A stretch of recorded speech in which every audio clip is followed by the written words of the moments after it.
ചേർത്തലയിലെ ബിന്ദു പത്മനാഭനെ കൊലപ്പെടുത്തിയ കേസിൽ ഞെട്ടിപ്പിക്കുന്ന വിവരങ്ങളാണ് പുറത്തു വരുന്നത്. പ്രതി സെബാസ്റ്റ്യൻ കൂടുതൽ വെളിപ്പെടുത്തലുകൾ നടത്തിയിരിക്കുന്നു. 2006 മെയ്യിലാണ് സെബാസ്റ്റ്യൻ ബിന്ദുവിനെ കൊലപ്പെടുത്തിയത്. പിന്നീട് മൃതദേഹം കഷ്ണങ്ങളാക്കി മറവ് ചെയ്തു. പള്ളിപ്പുറത്തെ വീട്ടിൻ്റെ പല ഭാഗങ്ങളിലായാണ് മൃതദേഹ അവശിഷ്ടങ്ങൾ കുഴിച്ചിട്ടത്. പഴകിയപ്പോൾ എല്ലുകൾ കത്തിച്ചു. ബിന്ദുവിൻ്റെ പണം തട്ടിയെടുക്കാനാണ് ക്രൂരമായ കൊലപാതകം നടത്തിയതെന്ന് സെബാസ്റ്റ്യൻ പോലീസിനോട് സമ്മതിച്ചു. കഴിഞ്ഞ ദിവസമാണ് ബിന്ദു പത്മനാഭനെ കൊന്നത് താനാണെന്ന് സെബാസ്റ്റ്യൻ പോലീസിനോട് സമ്മതിച്ചത്.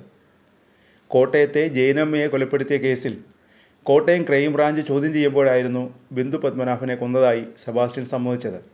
സെബാസ്റ്റ്യൻ്റെ പള്ളിപ്പുറത്തെ വീട്ടിൽ വെച്ചായിരുന്നു കൊലപാതകം. 2006 ബിന്ദുവിനെ കാണാതായത്.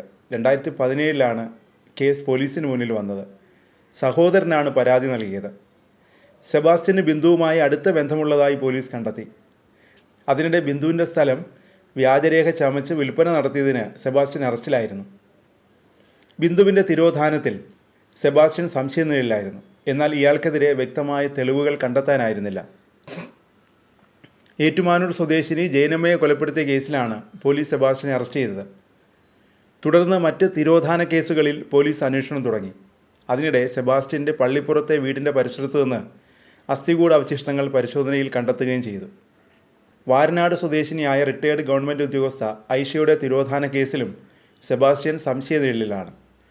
2012 കാണാതായ ഐഷയെക്കുറിച്ച് ക്രൈംബ്രാഞ്ച് ഉൾപ്പെടെ വിവിധ സംഘങ്ങൾ അന്വേഷണം നടത്തിയെങ്കിലും കാര്യമായ പുരോഗതി ഉണ്ടായിരുന്നില്ല.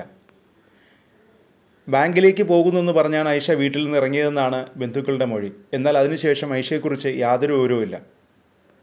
റിയൽ എസ്റ്റേറ്റ് ഇടപാടുമായി ബന്ധപ്പെട്ട് ഐഷയ്ക്ക് സെബാസ്റ്റ്യനുമായി അടുപ്പമുണ്ടായിരുന്നു. ഈ കേസുമായി ബന്ധപ്പെട്ടും സെബാസ്റ്റ്യനെ കസ്റ്റഡിയിൽ വാങ്ങാൻ പോലീസ് ശ്രമം തുടങ്ങി.